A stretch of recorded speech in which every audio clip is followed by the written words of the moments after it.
नमस्कार।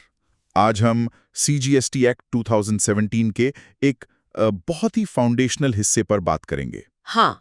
सेक्शन 4 ये ऑफिसर्स की नियुक्ति यानी अपॉइंटमेंट ऑफ ऑफिसर्स से जुड़ा है। बिल्कुल।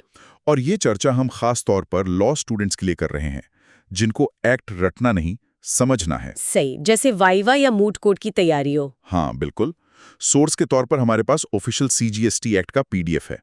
तो चलिए सेक्शन 4 को खोलकर समझते हैं। बिल्कुल। हमारा मकसद है कि सेक्शन 4 को बिल्कुल आसान भाषा में समझें। ये क्यों है, असल में कैसे काम करता है और एग्जाम के लिए क्या जरूरी है। ठीक है, तो सबसे पहले ये सेक्शन 4 कहता क्या है, एकदम आसान शब्दों में। देखो, सेक्शन 4 सबसेक्शन 1 उसकी पहली लाइन ही देखो, साफ लिखा है, द बोर्ड में appoint such central tax officers as it thinks fit अच्छा, for exercising the powers under this act. तो मतलब सीधा है, जो बोर्ड है मतलब central board of indirect taxes and customs या सीबीआईसी। हाँ, सीबीआईसी, उसे ये पूरी पावर दी गई है कि वो सीजीएसटी एक्ट के तहत जितने भी सेंट्रल टैक्स ऑफिसर्स चाहिए उनको अपॉइंट कर सके। इसमें ये जो फ्रेज है एज इट थिंक्स फिट, इसका क्या मतलब हुआ? मतलब बोर्ड को पूरी छूट है? हाँ देखो, ये फ्रेज दिखाता है कि ये बोर्ड का विवेक है, डिस्क्रिशन है। अच्छा, बोर्ड अपनी जरूरत, अपनी समझ के हिसाब से अफसरों की संख्या, उनकी नियुक्ति ये सब तय कर सकता है। पर हाँ, ये एक्ट के दायरे में ही होगा, ऐसा नहीं कि बिल्कुल बेलगाम है। ठीक है, मतलब डिस्क्रिशन है पर रेगुलेटेड है। बिल्कुल। सुनने में तो ये काफी सीधा लगता है कि भाई बोर्ड ऑफिसर्स नियुक्त करेगा, पर इसको एक्ट में अलग से सेक्शन 4 बनाकर लिखने की क्या जरूरत पड़ गई? क्या ये सिर्फ एक प्रोसीजरल बात नहीं है? नहीं, ये सिर्फ प्रोसीजर नहीं है, ये तो कानून को लागू करने की एकदम बुनियाद है।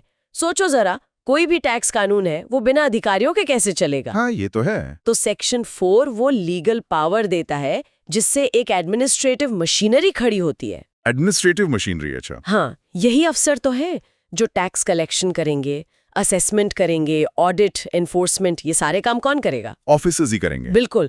तो बिना इस सेक्शन के जीएसटी कानून बस कागज पर रह जाता। ये एक एडमिनिस्ट्रेटिव नेसेसिटी है, बहुत जरूरी। एडमिनिस्ट्रेटिव नेसेसिटी, ये सही पॉइंट है। अच्छा, कोई प्रैक्टिकल उदाहरण दे सकती हैं? जैसे कोई सीनियर ऑफिसर है, मान लीजिए कमिश्नर, हाँ। उनका अपॉइंटमेंट कैसे होता है? और फिर एक आम टैक्स पेयर का पाला किस ऑफिसर से पड़ता है? हाँ जरूर।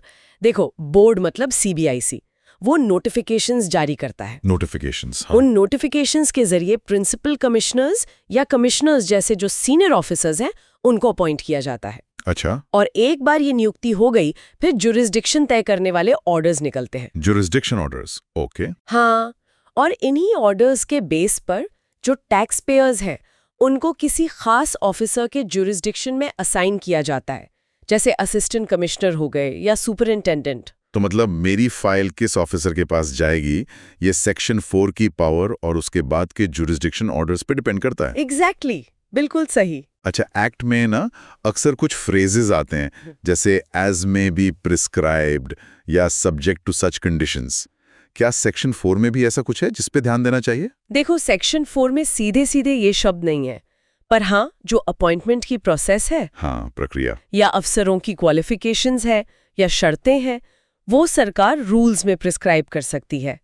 सेक्शन 287 में प्रिस्क्राइब्ड की डेफिनेशन भी है। अच्छा, मतलब रूल्स में डिटेल आ सकती है। हाँ, और सब्जेक्ट टू कंडीशंस का मतलब हुआ कि नियुक्ति पर कुछ सीमाएं या शर्तें लगाई जा सकती हैं। जैसे सेक्शन 6(1) में स्टेट ऑफिसर्स को ऑथराइज करते वक्त शर्तें लग सकती हैं। तो सेक्शन 4 शक्ति तो देता है, पर उसका इस्तेमाल नियमों और शर्तों के हिसाब से होगा। समझ गया। तो इतने सारे पॉइंट्स के बाद सेक्शन 4 को एक लाइन में याद रखने का कोई तरीका, कोई मेमोरी हैक? हाँ बिल्कुल, आसान है।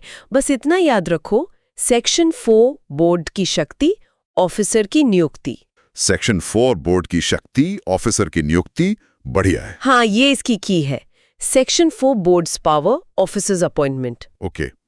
अच्छा, क्या सेक्शन 4 की इस नियुक्ति पावर को लेकर कोई खास केस लॉ या कोई इंपॉर्टेंट नोटिफिकेशन वगैरह है? देखो, सीधा सेक्शन 4 के तहत अपॉइंटमेंट को चैलेंज करने वाले बड़े केस लॉज तो कम ही मिलते हैं, क्योंकि अपॉइंटमेंट का अधिकार बोर्ड का है, ये काफी सेटल्ड है। हाँ, ये तो लगता ही है। हाँ, लेकिन ऑफिसर्स की नियुक्ति के नोटिफिकेशन जरूर आते हैं, और उनकी पावर्स की डेलीगेशन से जुड़े सर्कुलर्स या नोटिफिकेशंस भी आते हैं। डेलीगेशन, हाँ, सेक्शन 5 में है शायद। हाँ, वो अक्सर सेक्शन 5 पावर्स ऑफ ऑफिसर्स या सेक्शन 167 डेलीगेशन ऑफ पावर्स से जुड़े होते हैं।